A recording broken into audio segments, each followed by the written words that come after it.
नमस्कार, India TV में आप सभी का स्वागत है। मैं साध्वी देवात्मजा आज पतंजलि योगपीठ से आपके सामने उपस्थित हुई हूँ एक नए विषय को लेकर। वो नया विषय है जो आजकल की युवा पीढ़ी के लिए, आजकल की वृद्ध पीढ़ी के लिए अत्यंत शोचनीय स्थिति है। आज 100 में से लगभग 95 लोग इस समस्या से पीड़ित हैं। वह समस्या है अनिद्रा। अनिद्रा अर्थात नींद ना आना, जो रात में आपका नींद का समय है। जिस समय ईश्वर ने मनुष्य को सोने के लिए बनाया है उस समय मनुष्य सो नहीं पाता है। ऐसे क्या कारण हैं जिनसे मनुष्य सो नहीं पाता है, वो अनिद्रा का शिकार है। यह अनिद्रा क्यों है, इसके होने के क्या क्या कारण हैं और इसका कैसे निवारण कर सकते हैं, आज हम जानेंगे योग और आयुर्वेद के द्वारा, आसनों के द्वारा, प्राणायाम के द्वारा। कुछ दिनचर्या पर हम फोकस करते हुए आगे बढ़ेंगे। तो हम आते हैं कि अनिद्रा किन किन कारणों से होती है। क्या कारण है कि आपको अनिद्रा से पीड़ित हो जाते हैं आप, क्या कारण है कि आपको अनिद्रा आती है, नींद नहीं आती है। तो सबसे पहला कारण है ये है कि सामान्य नींद वह होती है जिसमें आपकी जितनी भी सेंस हैं, आपकी जितनी भी ज्ञानेंद्रियाँ और कर्मेंद्रियाँ। ज्ञानेंद्रियाँ होती हैं आपकी 5 जिनसे आप ज्ञान करते हैं। चक्षु, श्रोत्र, घ्राण, रसक, त्वक। चक्षु अर्थात आँखें, श्रोत्र अर्थात कान, घ्राण अर्थात नासिका, चक्षु, श्रोत्र, घ्राण, रस अर्थात रसना जिह्वा, और त्वक अर्थात त्वचा, जिससे आप महसूस करते हैं चीज़ों को। ये हो गई आपकी 5 ज्ञानेंद्रियाँ। इसी प्रकार से 5 कर्मेंद्रियाँ होती हैं, वाक, पाणी, पाद, पायु, उपस्थ। इस प्रकार से 5 कर्मेंद्रियाँ जिनसे आप कर्म करते हैं। वाक अर्थात वाणी, पाद अर्थात पैर, पाणी अर्थात हाथ, पायु और उपस्थ आपके रिप्रोडक्टिव ऑर्गन्स। इस प्रकार से जो हमारे 5 ज्ञानेंद्रिय और 5 कर्मेंद्रियाँ हैं, इनके द्वारा हम कार्य करते हैं दिन भर। जब इनका संबंध, इनका अटैचमेंट जब हमारे मन से हट जाता है, इनका डिटैचमेंट हो जाता है हमारे मन से, हमारी बुद्धि से, हमारे मस्तिष्क से, तब हम निद्रा की स्थिति में जाते हैं। तो निद्रा जब हमें नहीं आती है, जब हम अनिद्रा के शिकार हो जाते हैं, तो आपके जो मन है ये सभी काम कर रहे होते हैं। तो ऐसा क्या करें जिससे आपका जो मन है वो शांत हो, इस चीज़ पे हम थोड़ा ध्यान देंगे।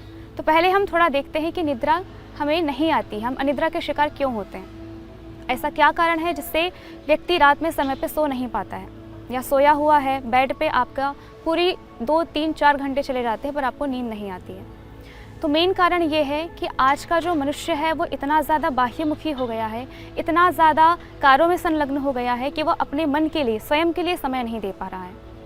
रात में सोने के लिए आपका मन शांत होना अत्यंत आवश्यक होता है। मन शांत तब होगा जब आप पहली बात तो बहुत ज़्यादा मेहनत करेंगे। अत्यंत मेहनत के द्वारा जब आपका मन स्वयं अपने आप थक जाता है तो आप थक जाते हैं, इसलिए आपको नींद आ जाती है। पर मनुष्य आजकल इतना कर्म नहीं कर पा रहा है, ना ही उसका व्यायाम अच्छे से हो पा रहा है। आपके अधिक व्यायाम न करने की वजह से, अधिक कार्य न करने की वजह से, दिन में अधिक सो जाने की वजह से, क्योंकि भगवान ने रात बनाई है सोने के लिए, दिन बनाया है कार्य करने के लिए। 24 घंटे को डिवाइड किया है दिन और रात में। दिन में हम रजस प्रधान, सत्व प्रधान होते हैं, उसमें भी विशेष हम रजस प्रधान होते हैं। जब हम रजस प्रधान रहते हैं तो हम अलग अलग कार्य कर पाते हैं। आप पढ़ाई करते हैं रजस में रह के, जो 3 तत्व कहे हैं, सत्व, रजस, तमस, उसमें जो रजस है उसके द्वारा हम पढ़ाई कर सकते हैं। बाकी आप ध्यान आदि और उपासना आदि को छोड़ के और रात में सोने और बाकी जो बुरे कर्म हैं उनको छोड़ के जितने भी अच्छे कर्म करते हैं आप वो रजस में रहकर करते हैं। जब हम रात में सोने जाते हैं तो हमारा मन तमस प्रधान होता है। तमस प्रधान होने की वजह से ही हम सो पाते हैं। यदि हमारा मन रजस अथवा सत्व में यदि रहेगा तो हम सो ही नहीं पाएंगे। तो ईश्वर ने रात बनाई है सोने के लिए, क्योंकि पूरे 24 घंटे को 2 भागों में डिवाइड किया है, 2 भागों में विभाजित किया है कि कुछ 12 घंटे के लिए मनुष्य निरंतर प्रयास करे, निरंतर पुरुषार्थ करे और खूब अच्छे से पुरुषार्थ करता हुआ अपने कर्तव्यों का पालन करे। उसके बाद 12 घंटे के लिए उसने विश्राम के लिए, ईश्वर ने विश्राम के लिए हमें समय दिया है कि उसमें मनुष्य तमस और कफ आदि से ग्रसित होता है। उस तमस और कफ में वो प्रतिष्ठित होता हुआ वो सो पाता है। इसलिए जो मनुष्य सही प्रकार से सो नहीं पा रहे हैं, यदि वो अनिद्रा के शिकार हैं, तो वो अपना रूटीन बहुत सही तरीके से करें, क्योंकि योग और आयुर्वेद में विशेष होता है दिनचर्या। आप किस प्रकार दिनचर्या का पालन कर रहे हैं। यदि आपकी दिनचर्या सही नहीं है तो आप कितना ही कर लें, आप कितना ही योग कर लें, कितना ही प्राणायाम कर लें, कितना ही अलग अलग प्रकार से आप कोई भी उपाय अपना लें, पर आपकी दिनचर्या सही नहीं है तो आप कुछ नहीं कर पाएंगे। जिस प्रकार से किसी भी विषय के लिए एक आधार होना अत्यंत आवश्यक होता है, उसी प्रकार से अपने स्वास्थ्य को ठीक करने के लिए दिनचर्या अत्यंत महत्वपूर्ण अंग है। तो दिनचर्या आपकी सही प्रकार से प्रारंभ हो, इसलिए जो आपकी रात्रिचर्या अर्थात जो रात में आपकी जो चर्या होती है, जो भी आप कर्म करते हैं, जो भी आपका कर्तव्य कर्म है उस समय, वो है निद्रा। इसलिए आज हम इस विषय को लेकर आए हैं कि किस प्रकार मनुष्य रात में सही प्रकार से सो सके, किस प्रकार से वो अपनी निद्रा को पूर्ण कर सके। जैसे एक सामान्य मनुष्य के लिए कि वो यदि रात में सो रहा है तो समय जो है आपका सोने का वो 10 बजे से होना चाहिए। 10 से 12 की जो नींद होती है वो मनुष्य के लिए अत्यंत आवश्यक होती है कि आपका 1 घंटा 2 घंटे के बराबर होता है। यदि आप 10 से 12 सो रहे हैं 2-3 घंटों के लिए, तो भले ही आप 12 के बाद 3-4 घंटे सो जाएं, पर वो जितना रिलैक्स देगा आपको 10 से 12 के बीच वाला जो समय, वो उतना नहीं दे पाएगा। इसलिए अत्यंत आवश्यक होता है कि आप सही समय पर सो पाएँ। तो हम वही विषय लेकर आए हैं आपके सामने कि जो भी इन रोगों से ग्रसित हैं, जो भी इस रोग से ग्रसित व्यक्ति हैं, वो कैसे इससे बाहर निकलें। तो इस प्रकार हमने थोड़ा कारणों पर ध्यान देते हुए अब हम उपायों की ओर चलते हैं कि कैसे अनिद्रा से हम छुटकारा पाएँ। एक महत्वपूर्ण अंग है कि आपकी दिनचर्या सही हो, आप सही समय पर उठें, आप सही प्रकार से सुबह नियमित योगाभ्यास करें, आप सही प्रकार से भोजन आदि का ग्रहण करें, आप प्रातः राश करें, आप दोपहर का भोजन करें और रात में भी सही प्रकार से भोजन का ग्रहण करें। जिस प्रकार से कहा है कि रात में भी भोजन यदि आप समय पर नहीं खाते हैं तो भी आपको नींद नहीं आती है। तो रात में भोजन करने का सही समय क्या है? जब सूर्य का प्रकाश विद्यमान रहता है तब यदि हम भोजन करते हैं तो वो सही तरीके से पचता है। यदि आप 8 बजे के बाद खा रहे हैं, आप 10 बजे खा रहे हैं, यदि आप 12 बजे भोजन कर रहे हैं तो वो पाचन सही तरीके से हो नहीं पाता। और यदि आप जस्ट खाने के बाद सो जाते हैं तो वो आपके शरीर के लिए बहुत गलत होता है। इस चीज़ पे थोड़ा ध्यान दें, किस तरीके से हम रात में किस समय पे सही समय पर भोजन करें। विधि और निषेध, क्या हमें करना है और क्या नहीं करना है, इस पर भी विशेष ध्यान दें।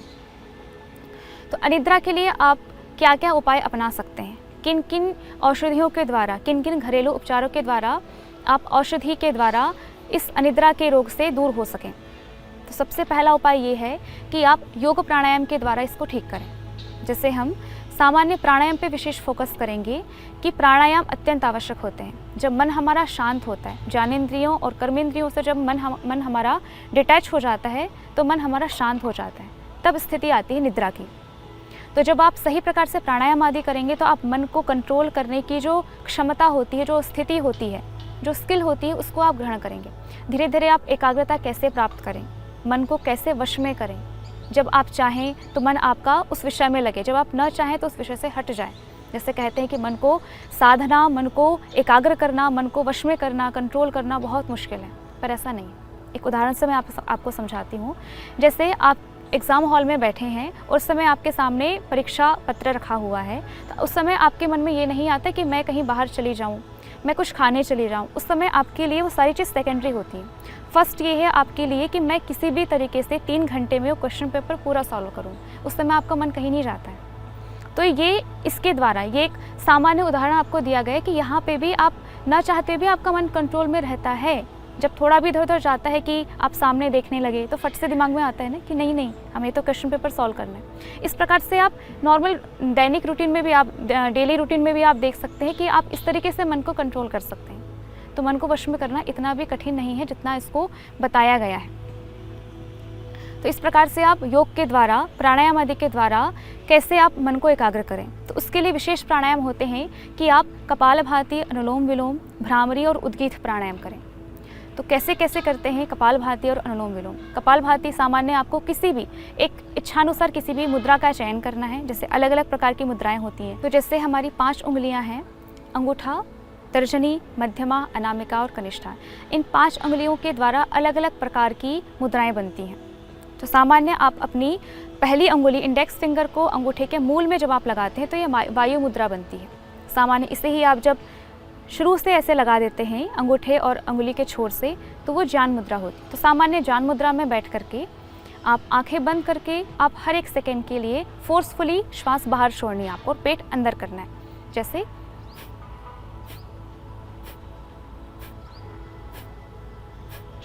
आप थोड़ी फीलिंग के लिए अपने पेट पर हाथ रख के फील करें कि किस प्रकार से आप पूरा पेट अंदर कर पा रहे हैं या नहीं।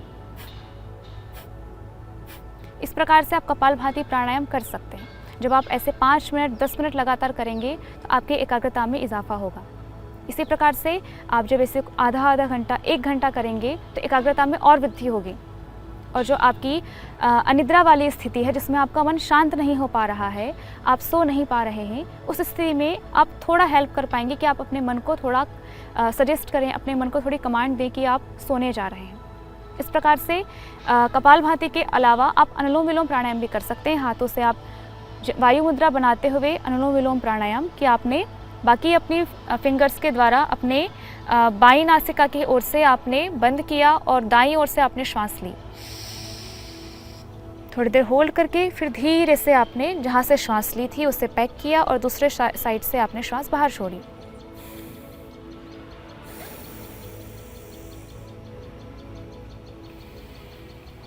ऐसे एक बार श्वास लेना 2 से 2.5 सेकेंड के लिए, 1 सेकेंड या 2.5 सेकेंड के लिए होल्ड करना और धीरे धीरे श्वास बाहर छोड़ना। ये एक चरण होता है अनुलोम विलोम का। इस प्रकार से आप ऐसे लंबा जब करते हैं तो आपका मन एकाग्र होता है। अनुलोम विलोम प्राणायाम मन की एकाग्रता के लिए, मन की शांति के लिए अत्यंत महत्वपूर्ण प्राणायाम है। ये माइग्रेन के लिए भी बहुत अच्छा होता है। तो माइग्रेन भी एक बहुत बड़ा विषय है जिसके थ्रू कि आप यदि कोई व्यक्ति माइग्रेन का शिकार है तो वो नहीं सो पाता है अच्छे से क्योंकि उसके सर में दर्द हो रहा है। तो इस प्रकार से अलग अलग बहुत सारे सर दर्द, थकावट, थकान होना, सही प्रकार से आपका पूरा शारीरिक और मानसिक व्यायाम न हो पाना, ये भी अनिद्रा के कारण होते हैं। तो इस प्रकार से आप कुछ प्राणायाम का अभ्यास करें, जैसे 2 प्राणायाम बताए। तीसरा प्राणायाम कर सकते हैं भ्रामरी प्राणायाम। भ्रामरी प्राणायाम में अपने दोनों कानों को अंगूठे से बंद करना है। पहली अंगुली माथे पर रखें, शेष 3 अंगुलियां आंखों पर रखें, मुख बंद करें और नासिका से ओंकार का नाद करना है। ये आपको ध्यान रखना है कि आपके दांत दूर दूर रहें ताकि आपके भ्रामरी प्राणायाम करने से जो भी वाइब्रेशन हो रही है वो आपके ब्रेन तक सही तरीके से जाए। जब आप दांतों को एक के ऊपर एक ऐसे चिपका लेते हैं तो वो वाइब्रेशन सही तरीके से जा नहीं पाती है। तो थोड़ा इन 3 अंगुलियों से थोड़ा सा प्रेशर देते हुए आपको ये प्राणायाम करना है भ्रामरी। लंबी श्वास लेनी है और ओंकार का नाद करना है नासिका से।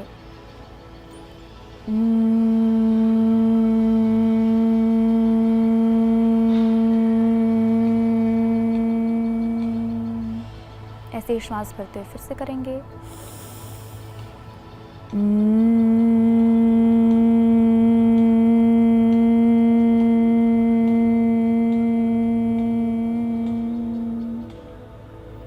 ऐसे ही उद्गीत प्राणायाम, हाथों को जान मुद्रा में रखते हुए, अभी जैसे हमने भ्रामरी में मुख बंद करते हुए नासिका से ओंकार का नाद किया था, अब आपको उद्गीत में ओंकार का उच्चारण करना है। मुंह से श्वास भरेंगे, ओंकार का उच्चारण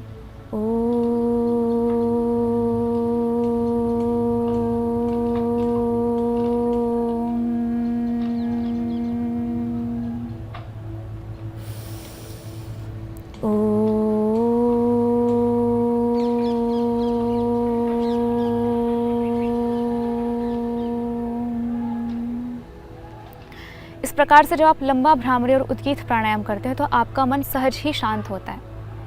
जब भी आप सोने चाह रहे हैं और आपको ऐसा लग रहा है कि नहीं, आपका मन बहुत अभी विचलित है, बहुत व्यथित है, एकाग्र नहीं है, बहुत अशांत है, आपको स्ट्रेस है बहुत ज़्यादा, सर में दर्द हो रहा है, इन सब स्थितियों में आप इन प्राणायाम का अभ्यास करें। विशेष अनुलोम विलोम प्राणायाम, भ्रामरी और उद्गीत, इन 3 प्राणायाम से मन आपको उसी समय फील होगा कि आपका मन शांत हो रहा है। जैसे कहा जाता है ना ऐसे कि संसार में जो अंतरिक्ष की जो ध्वनि है वो ओंकार की ही ध्वनि है। तो उस ओंकार की ध्वनि से जब आप स्वयं ओंकार का नाद करते हैं तो नेचर के साथ आप थोड़े से अटैचमेंट होते हैं, थोड़े प्रकृति के साथ आप तालमेल में आते हैं। और जिस प्रकार से जब प्रकृति के साथ जुड़ते हैं तो आपका मन बहुत शांत होता है। जो योगी महापुरुष होते हैं, जो सिद्ध पुरुष होते हैं, वो इन आसनों और इन प्राणायामों का अभ्यास बहुत लंबे समय तक के लिए करते हैं, घंटों घंटों इन प्राणायाम का अभ्यास करते हैं। तो इस प्रकार से आप अपने मन को एकाग्र करने के लिए भ्रामरी, उद्गीत प्राणायाम आदि कर सकते हैं, जिससे आपका मन एकाग्र होगा और आपकी मन की शांति में इजाफा होगा और आपको अनिद्रा के रोग धीरे धीरे कम होते जाएंगे। एक दिन करने से यह ठीक नहीं होगा, आपको इसका अभ्यास कम से कम एक दिन में आपको 5 से 10 मिनट के लिए करना है। आप लगातार करें। ऐसे करते करते कुछ 1 महीने में, 1.5 महीने में आपकी जो अनिद्रा वाली स्थिति है वो धीरे धीरे ठीक होती जाएगी। तो इस प्रकार हमने जाना कि किस प्रकार से आप प्राणायाम और योग के द्वारा अपने मन को आप एकाग्र करते हुए अनिद्रा से छुटकारा पा सकते हैं। अब हम कुछ औषधियों पर आते हैं कि क्या क्या औषधियाँ, क्या उपचार लें, किस प्रकार से करें जिससे आपकी अनिद्रा की जो स्थिति है वो दूर होती जाए। तो सबसे पहले आप सामान्य मैं कुछ ऐसे उपाय बताती हूँ जिसे आप घर में भी अपना सकते हैं। जैसे जो मेहंदी होती है, जिसे माताएं अपने मेहंदी की पत्तियों को अपने सिर में मेहंदी के रूप में लगाती हैं, तो उसी मेहंदी के जो फूल होते हैं उन फूल को थोड़े दूर से आप तोड़ करके, पूरी डाल सहित आप तोड़ करके उसके फूल को अपने सिरहाने के नीचे आप रात में रख सकते हैं, जिससे उसकी गंध से, थोड़ी भीनी भीनी गंध से आप थोड़ी सी आपके मन में मादकता आएगी और आप शांत होंगे और आप निद्रा आपको आ सकती है। ये एक उपाय हुआ। और आप कर सकते हैं इसी प्रकार से कुछ इत्र वाली चीज़, इत्र आदि का भी आप प्रयोग कर सकते हैं जो प्राकृतिक इत्र हो, जिसमें कोई कृत्रिमता ना हो।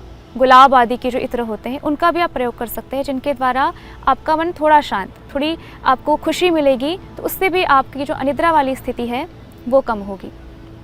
थोड़ा शारीरिक परिश्रम करें, थोड़ा मानसिक परिश्रम भी करें, जिससे आपका मन थोड़ा थक जाने की वजह से अपने आप शांत हो जाएगा और आपको नींद आ जाएगी। और एक आप उपाय कर सकते हैं, जैसे आप अलग अलग थेरेपीज़ लेते हैं। थेरेपी में विशेष होता है कि अनिद्रा में आप सामान्य शिरोधारा जो होती है, शिरोधारा भी भिन्न भिन्न प्रकार के तैल, तक्रधारा होती है, तैल के द्वारा होती है, दुग्ध के द्वारा होती है, जल नेति, सूत्र नेति आप कर सकते हैं, जिससे आपके ब्रेन में जो भी कफ आदि दोष, आपके मस्तिष्क में जो भी कफ आदि दोष हैं वो हट जाएं। इनके हटने से आपका जो मन है वो थोड़ा रोगी न होते हुए थोड़ा निरोगी होगा और आपको निद्रा वाली स्थिति से थोड़ा आराम मिलेगा। अब धीरे से आते हैं हम कि आपको क्या क्या सावधानियां रखनी है कि आप निद्रा किस प्रकार से सही तरीके से आप ले सकें, अनिद्रा से दूर जा सकें। तो आप क्या क्या बचाव, क्या क्या सावधानियां, प्रिकॉशंस आपको क्या रखने हैं।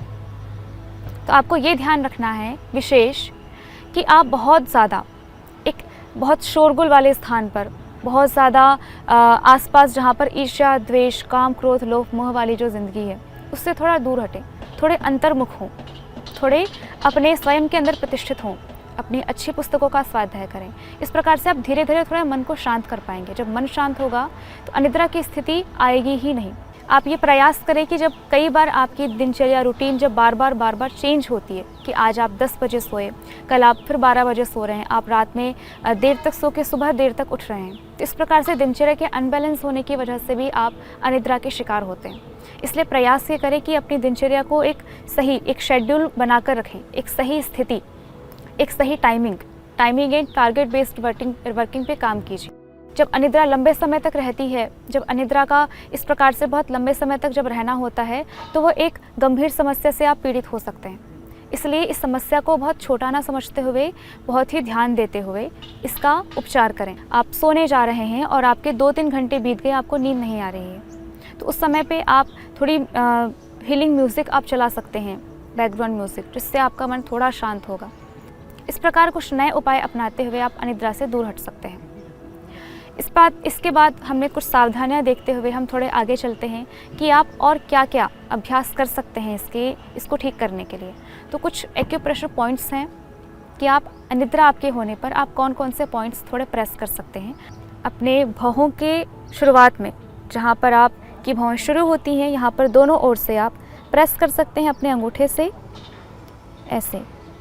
ये अनिद्रा के लिए बहुत ही अच्छा है। बाकी यदि आपको माइग्रेन की प्रॉब्लम है तो आप पूरे भौहों को भी प्रेस कर सकते हैं सही प्रकार से। जो आज्ञा चक्र है आपका, उसी के दोनों ओर आप अपने अंगूठों से ऐसे प्रेस कर सकते हैं। ये बहुत ही अच्छा है एक्यूप्रेशर अनिद्रा के लिए।